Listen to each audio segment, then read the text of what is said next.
Ai, que calor. Ué, vai pra onde? Vou aqui na minha tia. Ela não amanheceu muito bem, eu vou dar uma olhada nela. Tá aí, pra que esse chapéu? Ai, o sol tá muito quente, né? Vou colocar na minha cabeça pra me proteger. Tá, e a comida? Tu não vai fazer? Vai deixar pronto pra mim? Ah, eu tô vendo bem que toda essa preocupação é por causa do teu estômago, né? Claro, Mara, eu trabalho toda semana, o mínimo que tu pode fazer é deixar minha comida pronta, servida pra mim. Você vai morrer. Já que tu vai na tua tia? Eu trabalho toda semana também e faço comida toda semana.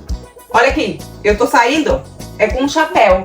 Não é com fogão e nem com as panelas, não. Vai ali e te vira. E você não é quadrado. Tá, então eu vou te esperar. Eu vou te esperar porque tu sabe que eu não sei fazer comida.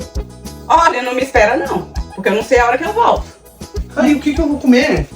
Me ferrei, amigos.